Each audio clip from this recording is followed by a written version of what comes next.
Bueno, seguimos en Avenida Refugio, estamos hasta las 5 de la tarde acompañándolos por Radio Ciudad en la 92.3 y también en Ciudad Televisión a través del canal 20 de Gigaret.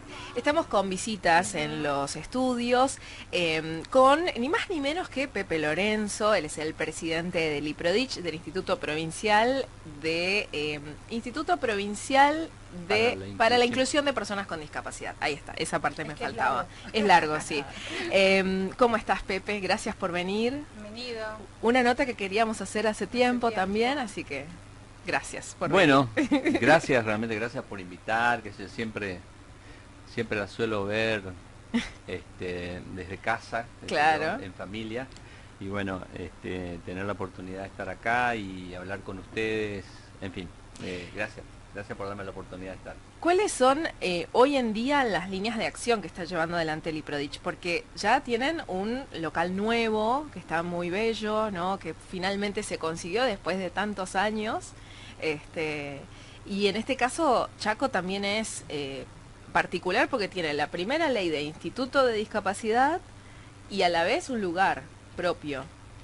Sí, la verdad es que Chaco, desde hace un tiempo esta parte ha pasado a ser una de las provincias donde en cierto modo muchas de las provincias del país toman,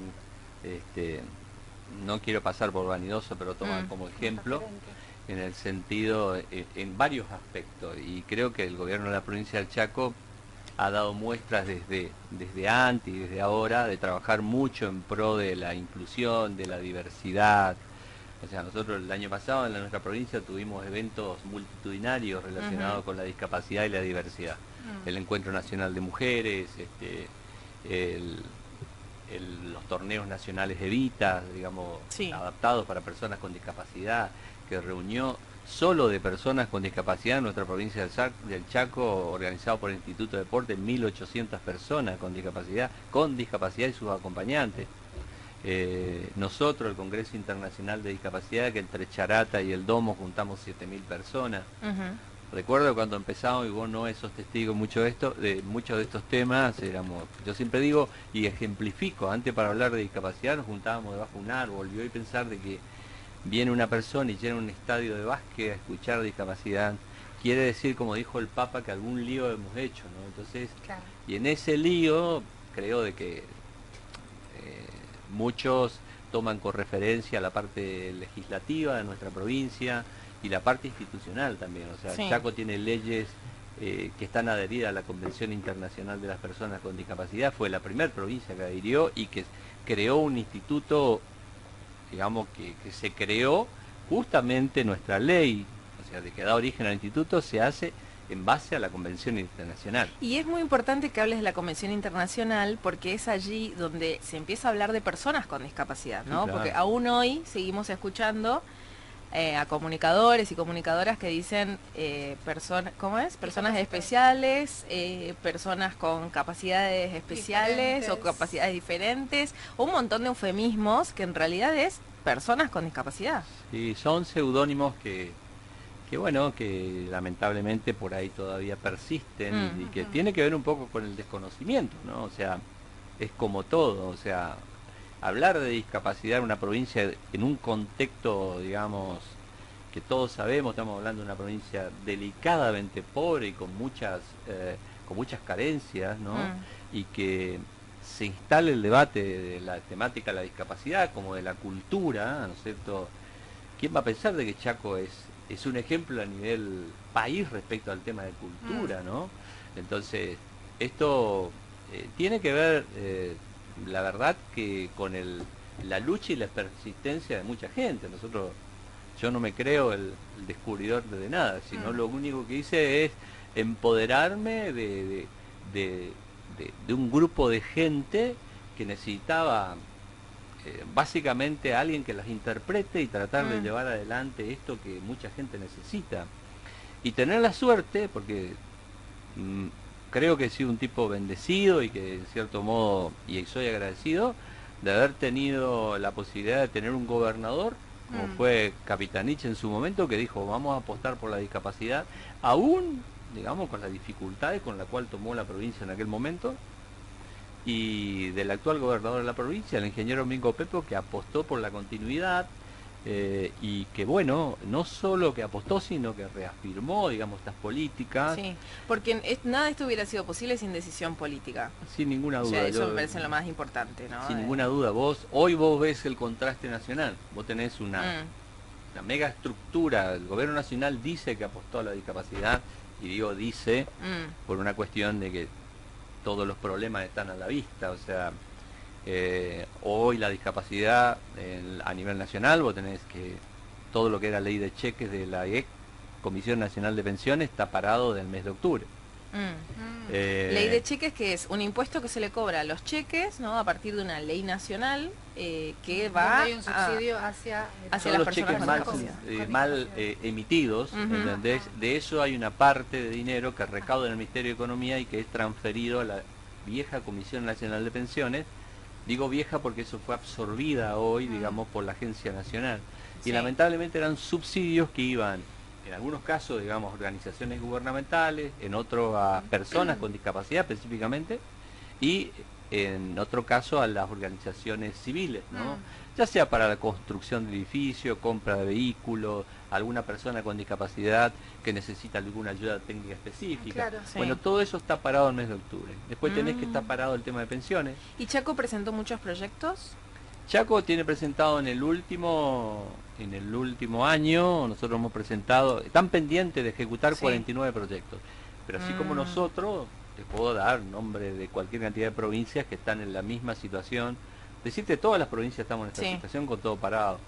Las pensiones... Desde octubre del año pasado. O sea, sí, ya va a ser octubre un del año año. pasado, va a ser un año. Las pensiones están, para otorgarte el alto de una pensión se demora 1 año y medio.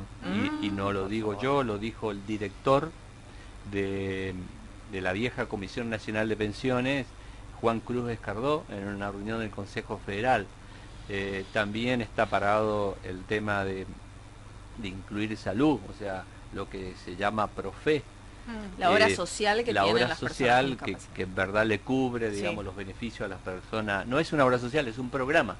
Pero bueno, independientemente de eso, hay atraso en los pagos con las instituciones que trabajan en la temática. Claro, que además ese programa les permite ir a una escuela integrada, ¿no? A una escuela para personas con discapacidad donde pueden hacer su rehabilitación y demás. Claro, dentro de los muchos beneficios que brinda, aparte de brindarte la posibilidad de pagarte una prestación determinada, que es ir a una escuela para capacitarte, o ir a un centro de día, o ir a un lugar, digamos, un hogar, que eso pagaba, digamos, este programa, hoy está parado. En nuestra provincia, vos conocés el interior de nuestra provincia, la vieja gringa con la gringa Viterba, de Castelli estaba contenta porque le pagaron el mes de enero, por decirte. Terrible. Es lamentable porque esto impacta directamente en toda lo que es la cadena de pagos, ¿no? O sea, en los proveedores que brindan atención, digamos, a estas instituciones, a los profesionales que trabajan en esa institución. O sea, la verdad es que la situación a nivel nacional es muy delicada. O sea, y obviamente la discapacidad no está ajena, en verdad, a lo que está pasando a nivel país. A toda la coyuntura en estos momentos. Quería preguntarte, Pepe, respecto de, como decía Noelia, proyectos presentados a nivel local o a nivel ciudad, que es algo que sufrimos y vemos constantemente, la situación del tránsito, por ejemplo, en la ciudad. ¿Hay algo que se esté haciendo o alguna acción a llevarse a cabo, digamos, para darle más posibilidades y más derechos, obviamente, a las personas con discapacidad que son invisibilizadas completamente, digamos, en la calle? Mirá, precisamente por esto, ¿no? Porque hay un desastre, digamos, el tránsito y en las mismas calles. Sí. En verdad hay toda una situación, lo que es respecto al tema tránsito, un tema muy delicado, que se ha hecho muchas cosas desde el gobierno, desde la intendencia municipal, es bueno destacar, o sea, no se soluciona esto colocando rampas, mucho lo hemos dicho, ¿no? Pero considero de que haciendo rampas adaptadas, o sea, yo en verdad creo que hay una situación que amerita una mirada distinta, que es el tema del transporte público, digamos, para personas con discapacidad. Es un tema que lo hemos conversado en varias oportunidades con el intendente actual y hemos tenido receptividad por parte de él. De hecho, ustedes saben que se renovaron, o sea, están pronto a salir las licitaciones, digamos, para transportes. Ajá. Y donde se pide, obviamente, que las unidades sean adaptadas, o sea... Sí. Algo que de a poco se va logrando con el Chaco Corrientes, por ejemplo. Claro, ¿no? El Chaco Corrientes es un ejemplo que vino a desenmascarar, porque cuál era el cuento que se hacía, que era el tema de que no podían circular vehículos con piso bajo justamente por los lomos de burro. Claro. Cuando todos sabemos que esos colectivos Chaco Corrientes muchos vienen por la ciudad barranquera, y recordarán ustedes, en una época había lomos de burro tal vez más altos de lo que había en Resistencia, y no había inconveniente para que circulen. O sea, bueno, dicho esto, creo de que en este momento se está a la etapa y a la espera de que salgan, digamos, estos vehículos adaptados, ¿no? Pero también es cierto que se tropieza con una crisis brutal a nivel país. Se está hablando del retiro de los subsidios al transporte y realmente eso va a impactar directamente en el boleto a las personas y a la comunidad. Yo creo que se vienen tiempos muy complicados que no tienen que ver con el tema de la accesibilidad, ¿no? O sea, tienen que ver con el tema de la sensibilidad. Y es un tema que es muy delicado de tratar, y es entendible también la postura de los empresarios del transporte, porque en definitiva ellos tenían cierta parte de la tarifa subsidiada y ahora se van a encontrar posiblemente con el problema grave. Se está hablando de que el transporte puede llegar a 35 o 40 pesos a fin de año, que impactaría directamente en el bolsillo. O sea, digamos, nadie podría... Ya creo de que se complicaría mucho la situación del tema transporte. ¿Y cuál es la situación ahora de las pensiones, no? Porque hace un par de años la noticia fue que se dieron de baja muchas pensiones, o al menos se intentó decir que la justificación era que eran pensiones mal dadas. Yo siempre digo, y esto es bueno aclarar, es buena la pregunta, o sea, me han invitado a debates y todo lo demás, y yo por ahí soy muy cuidadoso con ese concepto. O sea, hubo una época en el cual los certificados de discapacidad que se emitían eran certificados de discapacidad con normativas vigentes en aquella época. Antes se certificaba de acuerdo al diagnóstico que la persona tenía. Vamos a suponer, dicen de que existen muchos certificados truchos en la zona del impenetrable. Bueno, es un tema a discutir. Y digo, ¿por qué a discutir? Porque teniendo en cuenta lo que te dije hace un ratito, que los certificados se emitían de acuerdo al diagnóstico, vos tenés muchas personas que antes eran certificadas por tener Chagas. El Chagas, obviamente, es producido por la picadura de vinchuca, sabemos que es una epidemia en toda en esa zona. Lógicamente, el solo hecho de decir que vos tenías esa enfermedad te otorgaba el certificado. Hoy, la normativa vigente, desde el año que nosotros la estamos usando en nuestra provincia, del año 2011-2012, que es el certificado único de discapacidad, ha hecho que se cambien las normativas, y dentro del cambio que se establece es que no se lo ve a una persona desde la mirada del diagnóstico específico. Hoy la Junta está representada por 3 integrantes: un médico, un psicólogo y un asistente social. Entonces, sobre la base del diagnóstico, lo que se evalúa es la funcionalidad de la persona. ¿Qué significa esto? Si tenemos una persona que tiene una enfermedad de Chagas y puede realizar una vida normal, esta persona no certifica hoy para obtener el certificado de discapacidad. ¿Me entendés? Ahora, si esta persona que tiene mal de Chagas hoy tiene una cardiopatía agregada, habida cuenta del proceso que tiene la enfermedad, esta persona sí certifica. Y teniendo en cuenta también que el mayor factor discapacitante es el entorno, ¿no? El acceso a un trabajo, el acceso a la salud, el acceso a cloacas, a una vivienda higienizada como corresponde. Nosotros te decía, hoy tenemos la posibilidad, yo tengo la posibilidad y la tranquilidad de transmitirles de que les decía de que agradezco obviamente la posibilidad al gobernador de la provincia, porque con la impronta que nos ha dado nos ha generado la posibilidad de tener logística. Y tener logística a nosotros nos permite llegar a los rinconcitos que no llegábamos antes de nuestra provincia. Entonces te puedo decir con conocimiento de causa de que obviamente no solo Chaco, todo el país está rengo en lo que es brindarle a la persona que tiene una discapacidad que no lo incapacite más el entorno. Claro. ¿Entendés? ¿Esto qué quiere decir? O sea, que la persona no tenga las barreras tanto físicas, comunicacionales o lo que sea, para poder acceder a lo que vos accedés y lo que accedo yo. Claro. Entonces, esto es un tema que en verdad, sin ninguna duda, no solo Chaco, sino todo el país cuesta justamente limitar esas barreras, cosa de que te permita vos tener una vida más adecuada, ¿no?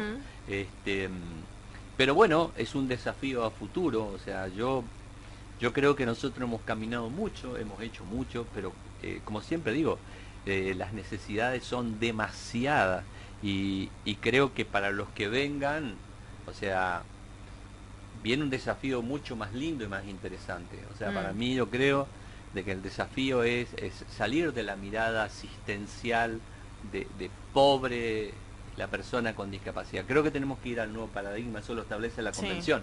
O sea, generar todos los espacios educativos, laborales, comunicacionales, lo que sea, para que una persona con discapacidad, ¿no es cierto?, tenga la posibilidad de vivir en forma independiente y de poder elegir lo que quiera hacer de su vida, ¿entendés? Claro. Pero para eso el Estado debe brindarle, digamos, la posibilidad de que esa persona primero se eduque en todos los niveles, ¿no es cierto?, y posteriormente se pueda formar y tener un camino independiente, como conozco muchas personas con discapacidad que lo han hecho, ¿no es cierto? Pero ese es el desafío que se viene, no solo para Chaco, es para todo el país. O sea, el país todavía está en el viejo paradigma. Claro. Pobrecito él, vamos a asistirlo. El asistencialismo. El asistencialismo. Pensaba en, bueno, justamente hoy estábamos hablando con Johnny acerca de la Ley de Educación Sexual Integral y de cómo todas las miradas empiezan a ser multidisciplinarias, ¿no? Integrales. Ya no estamos hablando solamente de la salud o de lo biológico, sino que además se incorpora lo económico, lo social, lo físico, lo afectivo, lo psicológico también, ¿no? Y esa mirada tan necesaria que complejiza todo, ¿no? Y pensaba la importancia también que es que se dé la educación sexual integral a personas con discapacidad. Sí, sí. No sé si hoy en día se están trabajando contenidos específicamente en aquellas instituciones de discapacidad o si hay alumnos integrados que seguramente lo dan en las escuelas. Es un debate a futuro, es lo que yo decía, el tema de la educación. O sea, sé que hay escuelas, digamos, que trabajan con personas con discapacidad específicamente, sí que están trabajando en esto. Pero lo que es la escuela, la educación pública, lógicamente todavía está primero está en el paso de poder integrarlo a los chicos, incluirlo, brindarle los apoyos suficientes para que un chico pueda educarse en una escuela común y a partir de ahí recibir la misma educación que reciben los demás, ¿entendés? Pero por eso agradezco, ahora estamos trabajando con la ministra de Educación, Marcela Mosqueda, en lo que son los procesos de cambio de contenidos justamente, y de permitirle, digamos, hoy a un chico, digamos, que tiene una discapacidad que pueda escolarizarse en una escuela común, porque no todas las personas con discapacidad están en condiciones de ser escolarizados. Bueno, pero aquellos que tienen, digamos, alguna potencialidad, brindarles las herramientas, ya sea a través de los maestros de la escuela, sino a través de los apoyos que puedan darle los equipos, digamos, integradores, ¿no? Claro, y brindarle la posibilidad de que un chico pueda educarse y recibir esa información que vos manifestás. O sea, hoy por hoy no es posible que vos organices un evento, digamos, de discapacidad y no trates el tema sexual.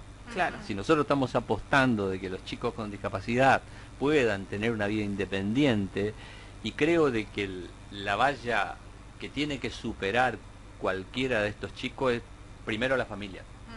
Porque el primer entorno que en cierto modo sobreprotege y evita que un chico pueda desarrollarse es la familia, por temor, por lo que sea, ¿no es cierto? Entonces creo que hay que trabajar mucho con las familias y creo que justamente una de las tareas que hace distinto los eventos que nosotros hacemos a nivel provincial, los mega eventos que hacemos, es justamente, nadie se explica la cantidad de gente que concurre, y el meollo de la cuestión es que va, no solo va la persona con discapacidad y van los profesionales, va la familia, y la familia se informa y se forma. Claro. Entonces, y así como se informa y se forma, demanda. Entonces, creo que nosotros los funcionarios tenemos que estar a la altura de las consecuencias para tratar de ir satisfaciendo, haciendo cumplir estos que son derechos sí, adquiridos, digamos, sí, por sí. las personas con discapacidad y su familia, ¿no? Sí, ni hablar. Yo por mi parte, digamos, para cerrar, voy cerrando ya, hay un evento que se va a realizar en octubre, puede ser, que tiene que ver con el Congreso Internacional de Autismo. Sí, a nosotros nos sorprendió porque nosotros ya no estamos hablando de discapacidad, sí, del de Congreso, autismo, sino de autismo específicamente. Está bueno. El año pasado nosotros hicimos una encuesta, una pequeña encuesta del Congreso Internacional, y la mayoría de las personas nos pedía que tratemos el tema de autismo. O sea, entonces se me ocurrió reunirme con las personas que en cierto modo más conocen el tema, que son los padres que tienen chicos con autismo, ¿no? Y hablé con la gente de APADE a nivel nacional, porque qué mejor que ellos que lo viven en el día a día, digamos, y que conocen el profesional que es bueno, el que es regular, el que es malo, porque han pasado por todas. Y bueno, a partir de ahí nos empezamos a juntar y nace este Congreso Internacional de Autismo. Efectivamente, el día 1, 2, y 3 y 4 en la provincia del Chaco hacemos el primer Congreso Internacional de Autismo, y vamos a tener la presencia de 11 disertantes internacionales y 15 disertantes provinciales, nacionales. Dentro de los internacionales viene una persona que por ahí mucha gente que no está en el tema lo conoce, pero no lo conoce, pero es un conocido escritor del Reino Unido que se llama Adam Felten, que es una persona a nivel mundial muy conocida, y es padre de un chico autista y a su vez ha escrito muchos ensayos, digamos, relacionados con la temática, y también, digamos, ha escrito novelas muy conocidas, ha escrito sobre Borges, sobre Neruda, una persona que vale la pena. Después tenemos un disertante de España, después viene gente de toda Latinoamérica. Mira. Sí, se nota que es bien importante porque estamos hablando de algo internacional. No, es algo, algo que a nosotros... Y además lo importante va a ser que va a ser acá, en Charata y en Villa Ángela. Tal cual como está la placa actualmente, el día 1 es en la ciudad de Charata, ¿no es cierto?, en la Asociación Italiana. El día 2 es en la ciudad de Villa Ángela, en el Club Unión Progresista. Y el día 3 y 4 acá en el Domo del Centenario, que creo que nos va a quedar chico, o sea, es un lugar que tiene una capacidad aproximadamente con toda la furia de 3.000 personas, creo que va a quedar chico. Y bueno, hay mucha gente importante detrás de todo esto, y cosas que nosotros no sabíamos. Por ejemplo, qué sé yo, decirte que la señora Mirta Legrand, ¿no es cierto?, es miembro del Comité de Honor, lo anunció el domingo en el programa. Decirte de que viene María Kodama acá. ¿Por qué? Porque justamente por lo que te conté recién, Adam Feinstein escribe sobre autismo y Borges tiene ensayos sobre autismo. Entonces van a hacer una mesa entre ambos hablando del tema de autismo, y la verdad es que nosotros nos sorprende. Viene un diputado nacional que presentó la ley sobre el uso de la pirotecnia, ¿no es cierto? Ni hablar. Y la verdad es que yo te digo, yo me quedo sorprendido. Después viene gente del Hospital Garrahan, del Hospital Durán de Buenos Aires, del Fleming, vienen docentes de diferentes universidades de nuestro país, y bueno, yo la verdad es que... ¿Cómo se inscriben las personas al Congreso? Invitamos a la gente que vaya al IPRODICH, aquellos que se han inscrito, digamos, vía online, que vayan al IPRODICH a buscar la entrada, porque las entradas se agotan. No tenemos, estamos entregando entradas de acuerdo a la capacidad del domo, y nos quedan muy pocas. Lo mismo en las sedes, digamos, del interior, que las sedes del interior se inscriben en las municipalidades, ¿no? Y van a retirar, digamos, las entradas de esos lugares. Perfecto. Bueno, Pepe, muchas gracias por venir y por tu espero tiempo. Que encontrarla en algún camino de la vida, y que poder compartir, aunque sea un café, obvio, y charlar y seguir charlando de estos temas. Seguramente nos encontraremos. Así que muchas gracias. Gracias a ustedes, que tengan buena jornada.